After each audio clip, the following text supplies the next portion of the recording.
बिस्मिल्लाहिर्रहमानिर्रहीम, अस्सलाम वालेकुम। मैं हूँ फ़हीम अख्तर। नाज़रीन, आज इस्लामाबाद में अहम दो डेवलपमेंट्स हुई हैं। एक, वज़ीर दाखिला शेख रशीद अहमद ने असद तूर से मुतालिक प्रेस कॉन्फ्रेंस की है और उस पर उनके ऊपर जो हमला हुआ उसकी तहकीकात से मुतालिक जो पेशरफ्त सामने आई है उस बारे उन्होंने ब्रीफिंग दी है और ये कहा है कि आइंदा चंद रोज़ तक कुछ अहम डेवलपमेंट्स इस हवाले से सामने आ जाएंगी। दूसरी बड़ी डेवलपमेंट ये हुई है कि इस्लामाबाद के बेशतर सहाफ़ियों ने आज डी चौक, इस्लामाबाद की डी चौक जो कि पार्लियामेंट हाउस और कह सकते हैं कि ऐवान सदर के बिल्कुल सामने है, ये इस्लामाबाद का जो रेड जोन है उसमें वाक़ है, वहाँ पर कुछ सहाफ़ियों ने हामिद मीर के ख़िलाफ़ और असद तूर के ख़िलाफ़ प्रोटेस्ट किया है और उनकी जानिब से जो एक प्रोपेगेंडा किया गया या फिर कौमी इदारों को जो मलाइन किया गया उनके ऊपर उनके ख़िलाफ़ शदीद नारेबाजी भी की गई और कुछ डिमांड्स भी की गई। इस्लामाबाद के सहाफ़ी क्यों तकसीम हो गए हैं? पहले हम देखते थे जब भी कोई इस तरीके से किसी सहाफ़ी के ऊपर हमला होता है या फिर कोई सहाफ़ी किडनैप हो जाता है तो तमाम तर जो सहाफ़ी हैं, सहाफ़ती तंजीमें हों या फिर कोई वर्कर जर्नलिस्ट हो, वो एक पेज पे ऊपर होता था।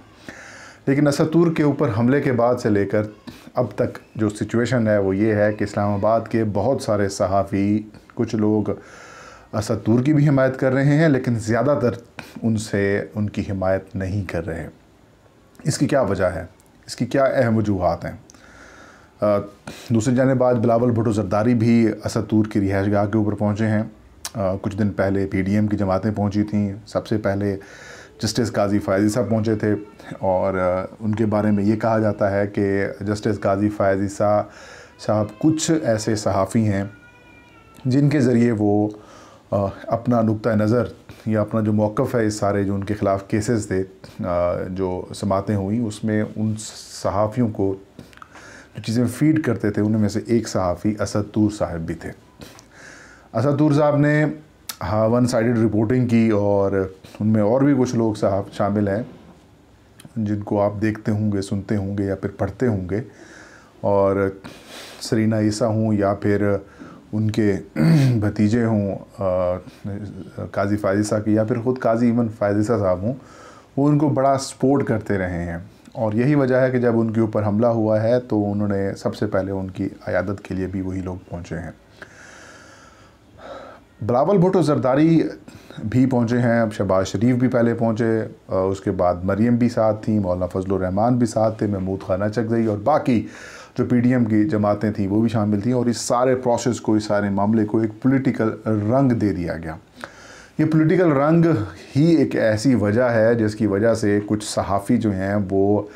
डाउट्स क्रिएट कर रहे हैं कि ये जो अटैक हुआ है ये हो सकता है कोई इनका ड्रामा हो, लेकिन कुछ सहाफ़ी ये भी कह रहे हैं, कुछ लोग ये भी कह रहे हैं कि नहीं, इसमें हकीकत में इनके ऊपर अटैक हुआ है और जिस किस्म के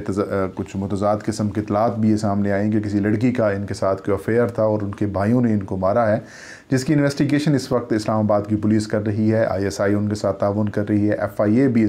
इनको इस सारे प्रोसेस के ऊपर जो है वो इन्वेस्टिगेशन कर रहा है। वज़ीर दाखिला शेख रशीद अहमद जो कि एक रोज़ा दौरे के ऊपर कुवैत गए हुए थे, वो रात वापस आए हैं और आज सुबह उन्होंने प्रेस कॉन्फ्रेंस की है और ये कहा है कि कुछ जो फिंगर निशानात मिले हैं फिंगर्स के, उनकी फिंगरप्रिंट्स के, उनकी इन्वेस्टिगेशंस की जा रही है, उनको मैच किया जा रहा है और बहुत जल्द जो लोग इसमें मुलव्वस हैं उनको मंजर आम के ऊपर भी लाया जाएगा। सहाफ़ी क्यों तकसीम है? ये एक बड़ा अहम सवाल है और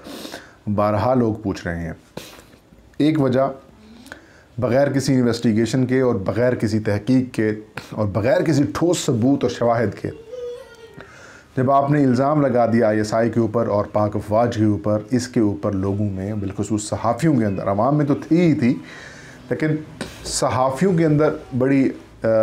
डिवाइड पैदा हुई, तकसीम पैदा हुई और सब ने ये कहा कि जब तक इन्वेस्टिगेशन मुकम्मल नहीं होती या फिर जब तक आपके पास कोई ठोस शवाहिद नहीं होते तब तक आप किसी के ऊपर इल्ज़ाम ना लगाएं। फिर जब वज़ारत इत्तलात यानी कि वज़ीर इत्तलात फवाद चौधरी का एक हाई अप्स के साथ ISI के हाई रैंक्स ऑफिसर्स के साथ रब्ता हुआ, तो उनकी जानिब से जब मुकम्मल तौर पर डिनाइल किया गया, तो उसके बाद हुकूमत की जानिब से जब एक तरदीदी प्रेस रिलीज़ जारी आई जिसमें ISI ने से 5th वॉर जनरेशन कहा कि ये प्रोपेगेंडा किया जा रहा है ISI को मलाइन करने के लिए और इसमें ISI का कोई किरदार नहीं है, तो उसके बाद से नाज़रीन ये जो मामलात हैं सहाफ़ियों में डिवाइड के वो बढ़ गए। और रही सही कसर आपको पता ही है, हामिद मीर साहब ने जब असद तूर के हक़ में एक प्रोटेस्ट हुआ नेशनल प्रेस क्लब इस्लामाबाद के सामने, तो वहाँ पर जो उन्होंने ख़िताब किया, इज़हार ख़याल किया और जिस किस्म की ज़बान और जिस किस्म के अल्फाज अदा किए उन्होंने ISI से मुतालिक और पाकिस्तान की अफवाज से मुतालिक, और ये एक मुहब्बे वतन पाकिस्तानी के शायद अल्फाज ना हूँ, बल्कि जो एक इंडियंस मुसलसल या इंडियन जनरल्स, रिटायर्ड जनरल्स या उनके जो जर्नलिस्ट हैं वो चैनल्स के ऊपर बैठ कर पाकिस्तान आर्मी और पाकिस्तानी अफवाज से मुतालिक या ISI से मुतालिक अल्फाज अदा करते हैं, ऑलमोस्ट उन्हीं चीज़ों को हामिद मीर साहब ने कैरी किया। और फिर एक इंटरनेशनल ऑर्गेनाइजेशन अमेरिका की एक चैनल को, वॉइस ऑफ अमेरिका को जब इंटरव्यू दिया तो उन्होंने तमाम हदें क्रॉस कर दी और बुज़दिल कहा और बेशरम कहा, पता नहीं अजीब व गरीब किस्म के अल्फाज अदा किए हमारे अफवाज से मुतालिक। उसके बाद से जब जियो ने ये सारे मामलात देखे तो उन्होंने आज अपनी वजाहत भी दी है जंग ग्रुप ने कि जियो ने खुद ही, जंग और जियो ग्रुप ने खुद ही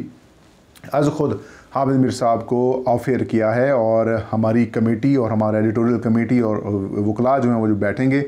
वो जब देखेंगे कि इसका की इम्पैक्ट हमारे चैनल के ऊपर आ सकता है या नहीं आ सकता, तो फिर उसको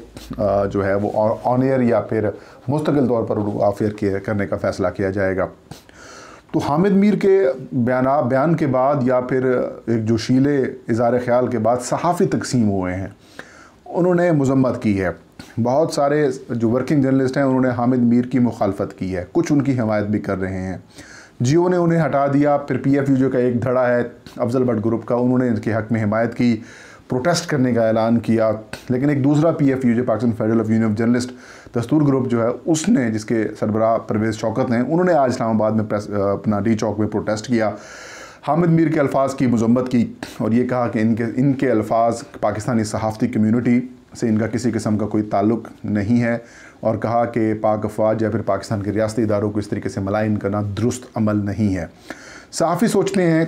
कि असद तूर का मामला था, हामिद मीर साहब के ऊपर किसी किस्म का कोई इस तरीके से कोई अटैक नहीं हुआ था, इस मामले में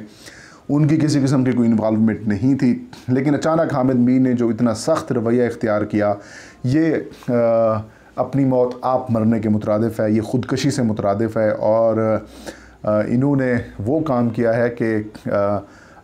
मतलब अपने आप को उन्होंने ख़ुद पेश किया है कि मैं तनकीद की ज़द में आऊँ,